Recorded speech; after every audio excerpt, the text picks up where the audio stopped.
नमस्कार। संतोष की रिपोर्ट में आप सबों का स्वागत है। उपराष्ट्रपति धनखड़ जी के इस्तीफे के कई दिन हो चुके हैं और नए उपराष्ट्रपति की चुनाव को लेकर नोटिफिकेशन भी जारी हो गया है, प्रक्रिया भी शुरू हो गई है। लेकिन हम पत्रकारों के हाथ अभी भी खाली हैं। धनखड़ साहब क्यों इस्तीफा दिए, इसको लेकर हजारों चैनल, जो यूट्यूब चैनल है, सोशल मीडिया है, अटकल लगाए, बाजार से व्यूज प्राप्त किया, पैसा कमाया। लेकिन एक्चुअल वजह क्या है, अभी भी मतलब पर्दे के पीछे है, कहीं किसी गर्भ में छुपा हुआ है ये बात। एक्चुअल कारण क्या था, क्यों ये स्थिति बनी, क्यों उनको रिजाइन देना पड़ा। जज साहब का मामला, अमेरिकन उपराष्ट्रपति का आना, कई तरह के प्रोटोकॉल को लेकर बहुत तरीके के सवाल सामने आए। लेकिन जिस तरीके से सरकार कार्रवाई कर रही है, बात तो बीमार होने की हुई, लेकिन जिस तरह से उनका ऑफिस सील किया गया, उनके ऑफिस के स्टाफ को रातों रात दिल्ली छोड़ने को कहा गया, मतलब पूरी तौर पर कह सकते हैं कि ऐसा लग रहा है कि धनखड़ ने कोई बड़ा जुल्म किया है या कोई बड़ी गुनाह किया है उसने। मोदी इस हद तक चले गए कि अब बात सर से ऊपर जा रहा है, मतलब एकदम एक्सट्रीम कुछ न कुछ बात ऐसी हुई होगी कि धनखड़ जैसे वफादार को हमें लगता है कि मोदी ये हासिल नहीं करता। तो आखिर माजरा क्या था, क्या है माजरा, हम मीडिया वाले यहां तक पहुंच भी नहीं पा रहे। नए उपराष्ट्रपति कौन होंगे ये भी नहीं समझ में आ रहा है। अटकलें लगा रहे हैं, पहले नीतीश कुमार लगाया, रामनाथ ठाकुर लगाए, अब बीजेपी के अपने लोग होंगे, संघ के लोग होंगे, यही सब चल रहा है। इस तरीके की क्राइसिस के दौर से मीडिया कभी नहीं गुजरा। इसकी दो वजह है, एक विपक्ष का कमजोर होना, दूसरा मीडिया का जो कामकाज करने की जो शैली रही ना, वो शैली कह सकते हैं कि अब दूसरी दिशा में बढ़ चली है। हिंदू मुसलमान के अलावा हम मीडिया वाले के पास कोई अब दूसरा नैरेटिव नहीं रहा है, हमें उसके साथ ही खड़े रहना है। इस दिशा में हम लोग बढ़ गए। इसलिए देश के अंदर में क्या हो रहा है इससे हम अनभिज्ञ रह रहे हैं। व्हाट्सएप पर जो खबरें आ गई वही खबर है। ऑपरेशन सिंदूर के दौरान भारत ने क्या खोया, क्या पाया, इस पर स्वतंत्र तरीके से मूल्यांकन करने की स्थिति में कोई नहीं है। किसी के पास कोई नेटवर्क नहीं है। विदेशी मीडिया से हम लोगों को कुछ पता चलता है कि सिंगापुर में सेना के अधिकारी क्या बोल दिए, तो लंदन में कौन दूतावास के अधिकारी क्या बोल दिए, ये सब चीज़ें विदेशी मीडिया के माध्यम से भारतीयों को पता चलता है और उस पर भारत में डिबेट होता है। आखिर ये स्थिति क्यों हो गई कि उपराष्ट्रपति जैसे पद पर बैठे हुए आदमी को पहली बार इस देश में इस तरीके से हटाया गया है, पहली बार, और मीडिया के पास कोई जानकारी नहीं है, कोई किसी भी स्रोत के हवाले से कुछ कंक्रीट खबर देने की स्थिति में हम लोग कोई नहीं है। तो हमने विपक्ष की बात की थी।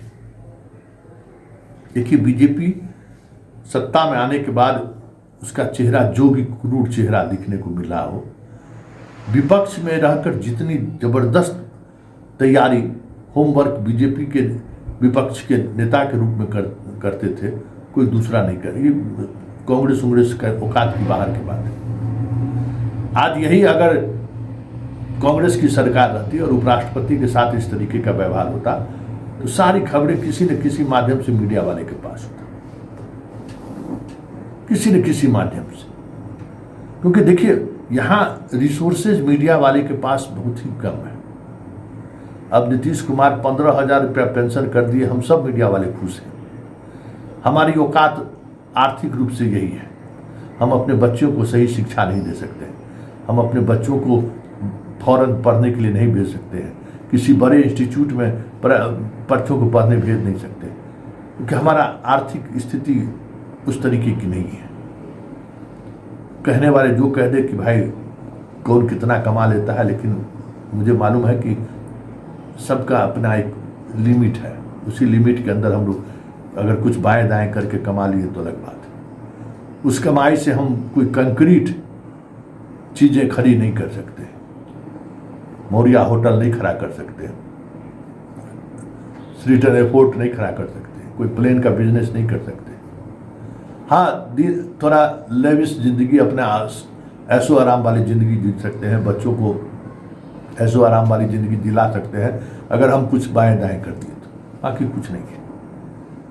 तो यहाँ मीडिया में कोई इन्वेस्टमेंट नहीं है, पत्रकारों के नौकरी में कोई उस तरीके की सिक्योरिटी नहीं है, इसलिए कोई रिस्क नहीं लेता है।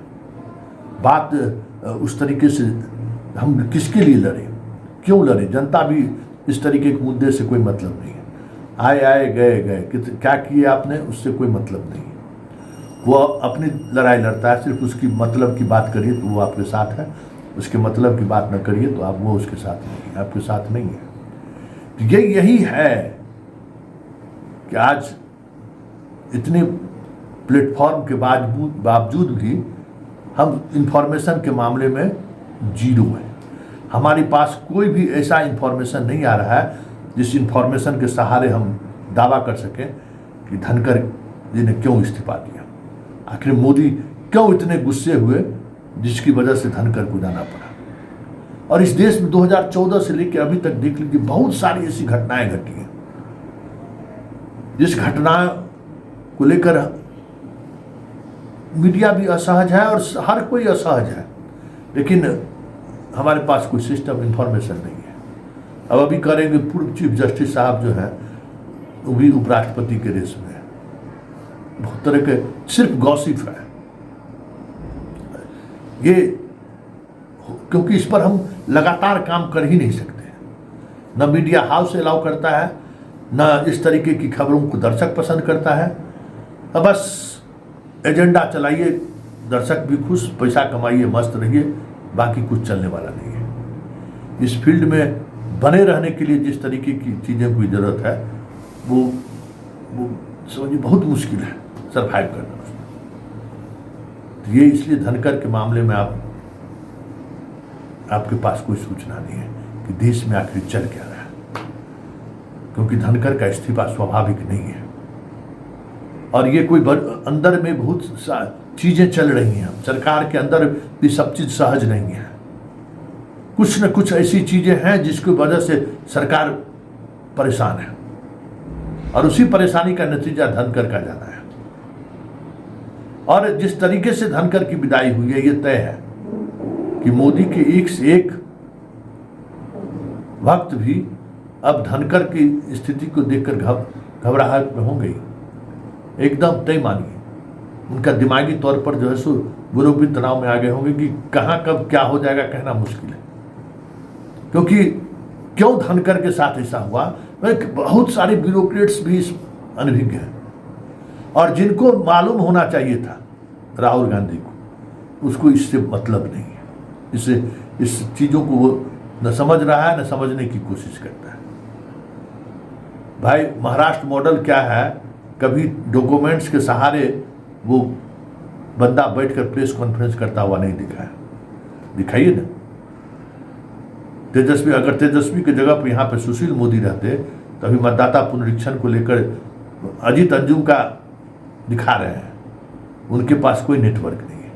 अजीत अंजुम आए, पब्लिक देखी भी नहीं उनकी खबर, जितना बिहार आने और जाने में जितना उनका खर्च हुआ होगा उतना पैसा भी यूट्यूब नहीं दिया होगा।